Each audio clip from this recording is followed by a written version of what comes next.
따지하오. 여러분 안녕하세요. 한자와 커뮤니케이션 6월 14일 15주차 마지막 영상 강의를 시작해 보도록 하겠습니다. 그래서 우리가 지난 차시에 배웠던 내용을 같이 복습을 해볼까요?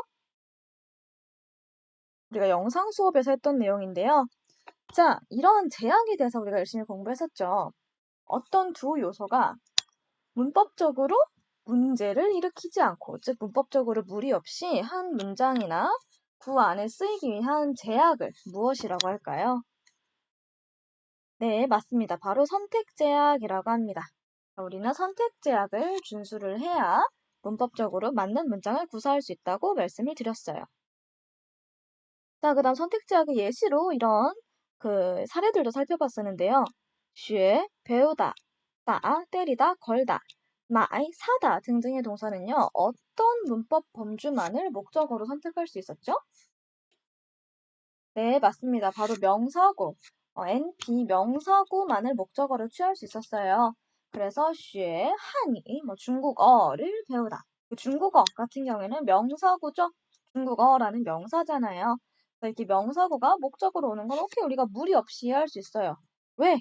우리가 어떤 행위의 대상이 된다는 거는 그동안 이제 명사로 잘 그러니까 우리 한국어도 마찬가지였기 때문에 이해하는데 무리가 없거든요. 자, 그런데 이 다음의 경우는 좀 다르죠? 开始, 시작하다, 觉得, 느끼다, 希望, 희망하다 등등의 동사는 어떤 범주만을 목적어로 선택할 수 있었죠?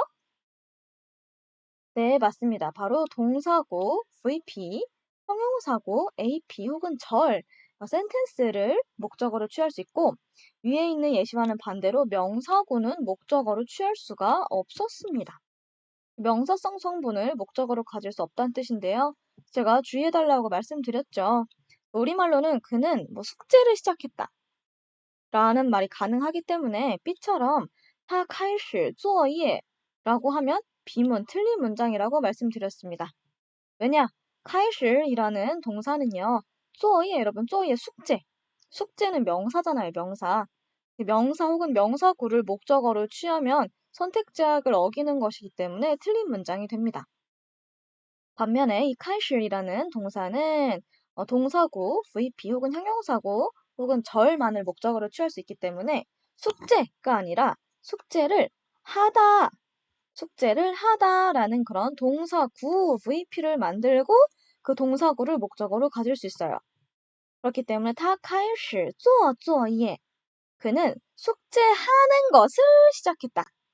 숙제하다, 作业 숙제를 하다라는 그런 동사구를 목적어로 취해야 하지만이 문법적으로 맞는 문장이더라라는 부분까지 우리가 한번 배워봤습니다. 자, 그럼 우리 교재 340쪽의 마지막 진도를 문법화 나가도록 할까요? 문법화의 정의 먼저 살펴봅시다. 자, 여러분, 중국어 문법을 연구하거나 혹은 학습할 때 알아야 하는 중요한 이론 중에 하나가 바로 문법화입니다. 그런데 여러분이 중국어 문법을 연구하지 않더라도 중국어 전공자로서 문법화를 아시고 나면 훨씬 보이는 게 많아져요. 그러면 정의부터 우리가 살펴봐야겠죠. 문법화. 자, 문법화란 무엇이냐? 실질적이고 어휘적인 의미를 지닌 성분이 점차 그 의미를 잃고 문법적인 기능만을 하는 표현으로 바뀌어가는 과정을 바로 문법화라고 합니다. 뭐든지 개념과 정의는 굉장히 중요하죠. 근데 여러분 모든 용어가 그 개념을 어느 정도는 반영을 하고 이미 담고 있습니다. 우리 화라고 하면 변화죠, 변화. 세계화, 전지구화 할 때 그 화. 자, 그럼 문법 뭐예요, 여러분? 문법화라고 하면 문법적인 기능만을 하는 것으로 변화한다 이런 뜻이에요. 예시를 한번 보여드릴게요. 여러분, 빠라는 그런 전치사가 있죠. 빠라는 단어가 있어요, 현대 중국어에. 어떨 때 주로 이 문장을 쓰나요? 이렇게 한번 해볼까요? 我把面包吃掉了. 나는 빵을 먹어버렸다. 좋네요. 我把面包吃掉了 라는 문장이 있을 때 나는요, 把面包 빵을 吃掉了 먹어버렸다인데 吃 먹다라는 행위 어떤 동작, 죄송해요. 이제 먹다라는 행위 혹은 동작의 그런 대상이 바로 빵이죠, 빵. 面包. 이 빵이 원래 목적어인데 이 목적어가 동사 앞으로 이동을 했어요. 왜? 빠가 그런 역할을 했잖아요. 이 빠는요, 목적어를 동사 앞으로 끌고 나오는 역할을 합니다. 자, 그래서 我把面包吃掉了라는 문장이 현대 중국어에서 가능한데요. 이 빠라는 단어가 고대 중국어에서는 손으로 잡다라는 뜻을 가진 동사였습니다. 즉, 손으로 잡다란 뜻을 가진 실질적이고 어휘적인 의미가 있던 그런 단어였어요.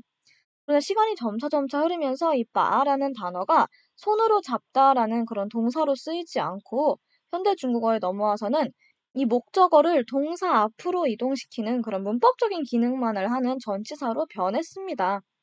그래서 지금 현대 중국어에서는 손으로 잡다란 동사로 쓰이지 않죠.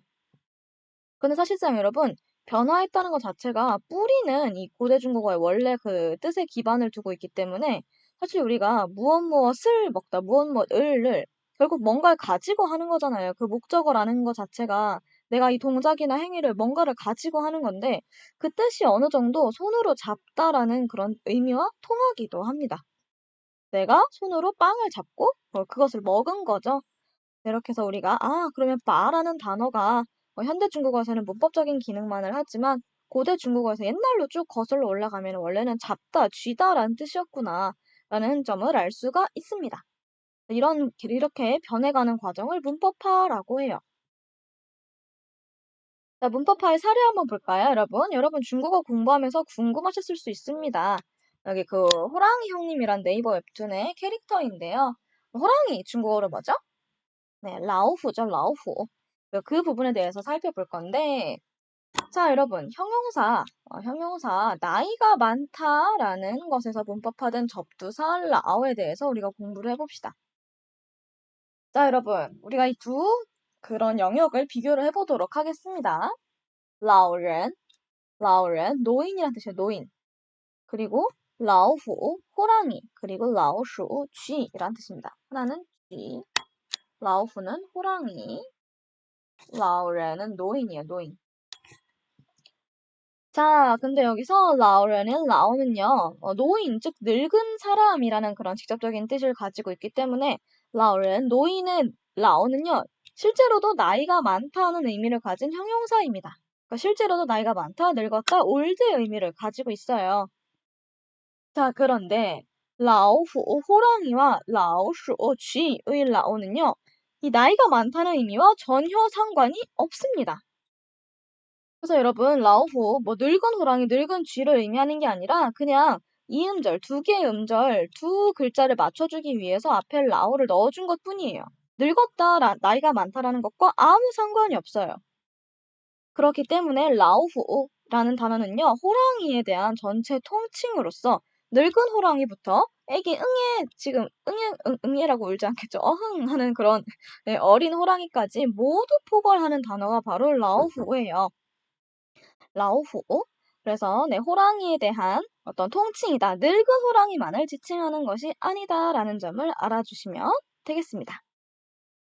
즉, 제가 다시 한번 문법적인 용어로 설명을 해드리면 라오후, 호랑이와 라오슈, 쥐의 라오는요. 어휘적 의미가, 즉 늙었다, 나이가 많다라는 어휘적 의미가 완전히 사라지고 완전히 문법화되어서 순수하게 접두사로서만 기능을 합니다. 접두사는요, 여러분, 어떤 그 어근의 앞에 붙는 그런, 그 의미가 크게 없는 단어를 접두사라고 하거든요. 근데 여러분, 이런 용어까진 모르셔도 되지만, 라오후와 라오슈의 라오가, 나이가 많다라는 의미를 가진 형용사가 아니라, 완전히 문법화된 그냥 접두사일 뿐이다. 문법적인 기능만을 하는구나. 라는 점을 알아두시면 되겠습니다. 자, 교수님, 그럼 저는요, 실제로 지금 여기 호랑이 형님에 나오는 캐릭터처럼 정말 애기 호랑이를 말하고 싶은데 어떻게 해야 되나요? 그럴 때는 라오를 빼야 하나요? 그렇지 않죠. 라오는 늙었다, 나이가 많다라는 의미랑 아무 상관이 없이 라오후 자체가 호랑이이기 때문에 어린 호랑이는 작을 소자를 써서 샤오라오후 그리고 어린 쥐는 작을 소자를 마찬가지로 써서 샤오라오슈라고 해야 됩니다. 그래서 현대 중국어에서는 이렇게 라오자가 접두사로 쓰이면 아무런 늙었다라는 의미랑 아무 상관이 없더라 완전히 문법화된 기능만 하더라라는 점을 알아주시면 되겠습니다. 자, 그 다음 볼까요? 이제 명사인 어린아이에서 문법화된 접미사. 이번에 아까는 이제 우리가 접두사를 봤었는데요. 이번에는 접미사어를 보도록 하겠습니다. 접미사어. 자, 여러분, 제가 병음을 써드릴게요. 얼통. 첫 번째는 얼통이고요. 얼통. 두 번째는 니얼입니다. 니얼. 니얼. 가운데 제가 격음부호 써줬고요. 자, 여러분,兒童 같은 경우에는요, 우리 이제 아동복이라고 이제 어린이용 옷을 아동복이라고 하잖아요. 그 아동복 할 때 아동이 바로 한자 도금 그대로, 아동이兒童이에요,兒童. 그리고 니얼 같은 경우에는 니얼, 여자인 어린아이, 해서 딸이라는 뜻이거든요.兒童, 어린이. 그리고 니얼, 여자아이, 딸의 의미에서 이 같은 경우에는 실제로 아동, 즉 어린아이 혹은 남자아이라는 그런 실질적인 의미를 가지고 있어요. 통 혹은 니얼의 은 이렇게 이라는 발음이 살아 있습니다. 자, 그런데 이게 이 통이라는 단어, 이 자가 점점 시간을 거치면서 어떤 일이 일어났었냐면요. 이때 보니까 小鸟처럼 점차 사람이 아닌 작고 귀여운 대상 뒤에 이 얼자가 붙게 되었습니다. 근데 분명 뭔가 이제 어린아이, 그러니까 아동이라는 어린이라는 어떤 대상 자체가 굉장히 작고 귀여운 어떤 특징이 있기는 하죠. 그래서 어떤 이런 특징을 작고 귀여운 대상에 쓰인다는 특징을 공유하기는 하지만 점차 시간이 지나면서 그 범위가 확대가 돼서 사람 어린아이뿐만 아니라 작은 꽃, 그리고 점차 작은 그렇게 동물까지 의미가 확대돼서 이렇게 쓰이기 시작을 해요. 그러다가 시간이 점점 더 지나면서 심지어 이번에는 사람이 아닌 경우인데 심지어 이번에는 작거나 뭐 귀엽거나 하지 않아요. 희엔이얼 하면 영화라는 뜻이에요. 영화라는 단어 뒤에도 얼자가 붙었어요. 여기는 점점 더 뭐 어린아이, 아동이란 뜻과 전혀 상관이 없고 그리고 작고 귀엽다는 것과도 전혀 상관이 없어요. 그러다 점점 더 시간이 지나면서 더 문법화가 진행이 되어서 놀다, 놀다라는 단어를 보면 이렇게 놀다라는 동사 뒤에도 쓰이게 됐죠. 그래서 여러분 이 문법화라는 게요. 뭐든지 어느 날 갑자기 짠 하고 이루어지는 게 아니라 점진적인 과정으로 점차 조금씩 이루어지는데요. 처음에는 어린아이, 아동과 사람이 아닌 작고 귀여운 대상 조금씩 연관성이 있긴 한데 점점 떨어지다가 나중에는 사람이 아닌 경우 점점 더 떨어지다 나중에는 뭐 명사가 아니라 그런 동사까지 쓰이는 점점 원래 뜻에서 멀어지는 그런 과정을 점진적으로 겪게 되는 거예요. 이렇게 우리가 문법화의 사례 또 알아봤었고요. 이렇게 점진적인 문법화의 과정. 문법화는 어느 날 갑자기 짠하고 이루어지는 것이 아니라 이렇게 점진적으로 이루어지더라. 원래 뜻에서 여러분 이렇게 원래 빨간색 뜻이 있었다면 원래 뜻에서 점점 이렇게 확장이 되어서 쓰이는 그런 과정을 우리가 확인을 할 수가 있습니다. 자, 여러분 여기는 이제 그 과정을 보여주진 않는데요. 원래는 여러분 동사 완료되다라는 뜻을 가진 그런 동사였어요. 이 러는요. 심지어 발음도 리아오라는 발음이 있었는데 우리가 나는 봤어, 칸러라고 할 때 러라고 발음을 하죠. 이런 식으로 근데 이제 우리가 보는 것을 완료했어라는 그런 완료하다라는 실질적인 의미가 점차 약해지고 그냥 봤다라고 이제 완료됨 어떤 상태만을 나타내는 그런 조사로 바뀌었잖아요.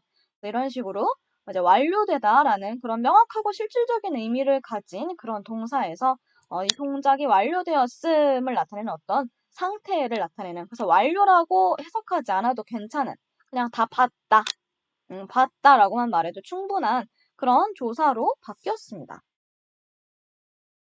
자, 그리고 이제 동사 취득하다 우리 이 예시도 하나만 더 볼게요. 동사 취득하다, 취득. 여러분 원래 취득 자체도 한자어죠. 완료 자체도 한자어고요. 그래서 원래 나는 뭐 이런 자격증을 취득했어 라고 할 때 그 취득하다라는 동사였는데요. 그 동사가 점점 문법화되면서 발음도 좀 더 약해지고 어떤 예를 들어서 나는 看的 清楚.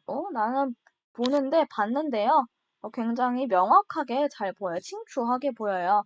근데 가운데 쓰는 그 떠 있죠? 보어를 나타내는 그 조사 떠.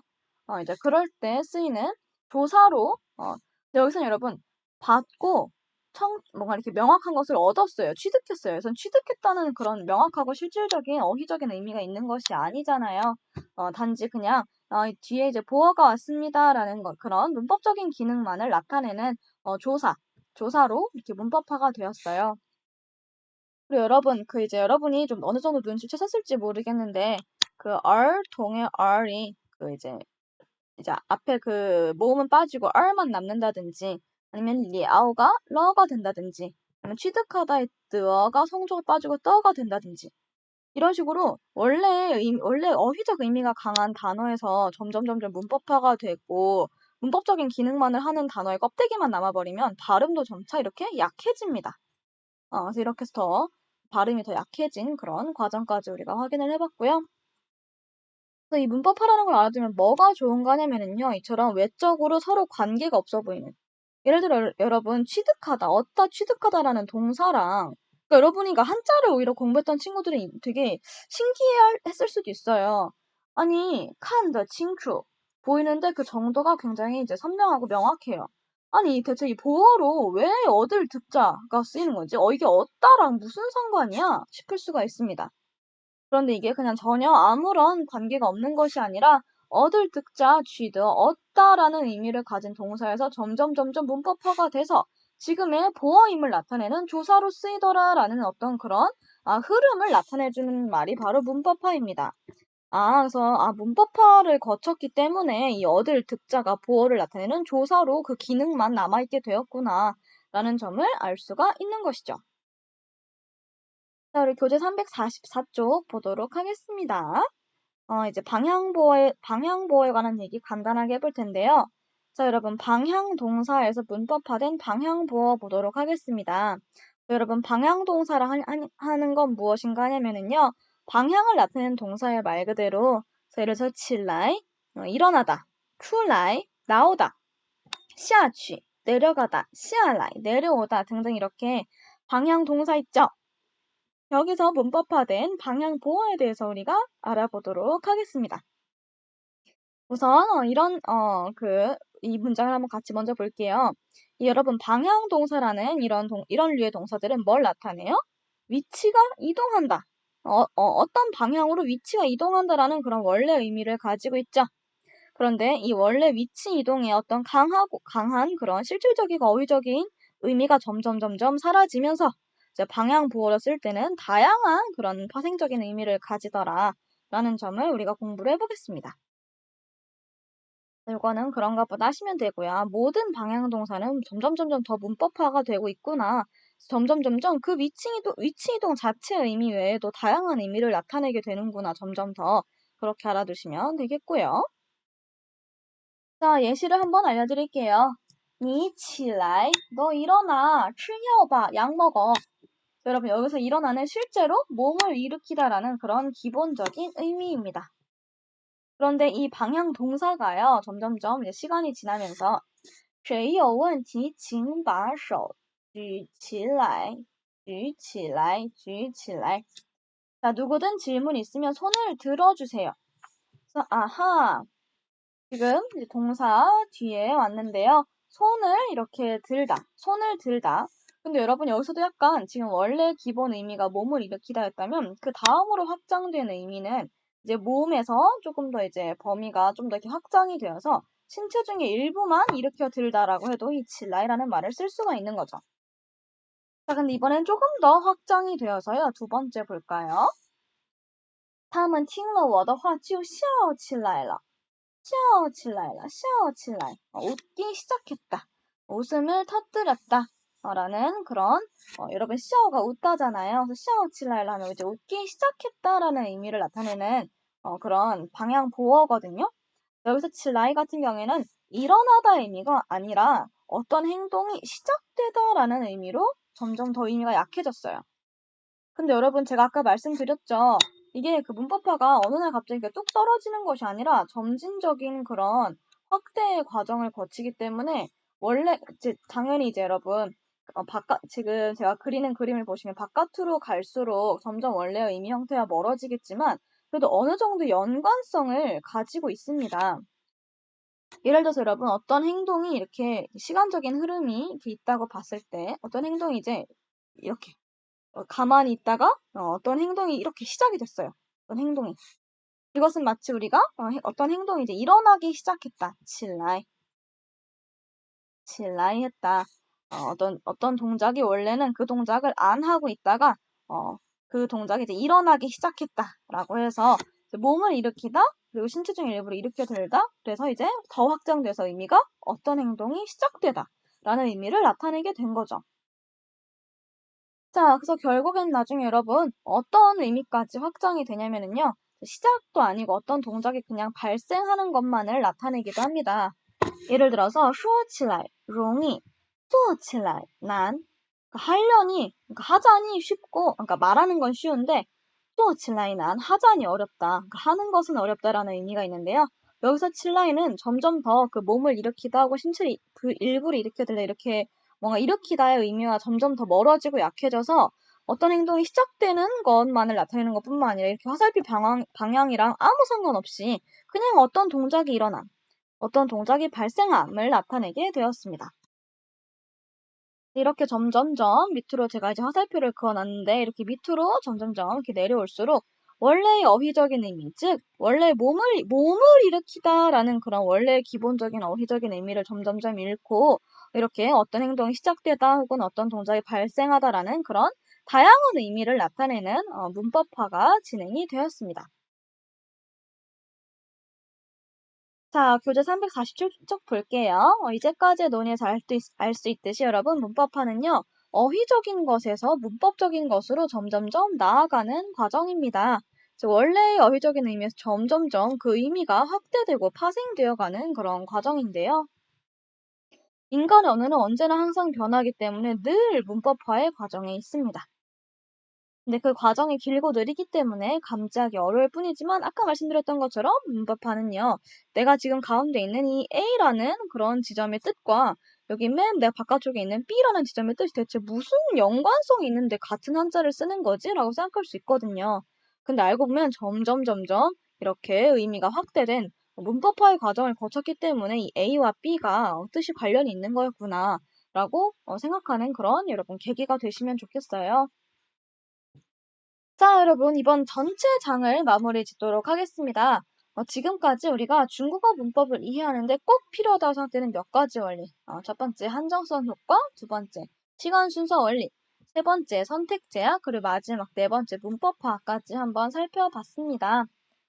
여러분, 이제 구체적인 중국어 문법을 논하자면은 두꺼운 책 몇 권이 필요하지만 그런 구체적인 중국어 문법 책들을 보기 전에 어떤 일반적인 큰 원리, 큰 숲을 이해할 필요가 있어요. 여러분이 이 핵심 규칙과 핵심적인 일반적인 원리를 익히고 시중의 책을 읽으면 수많은 설명과 사례 속에서 길을 잃지 않을 것이다 라고 저자는 이야기하고 있습니다.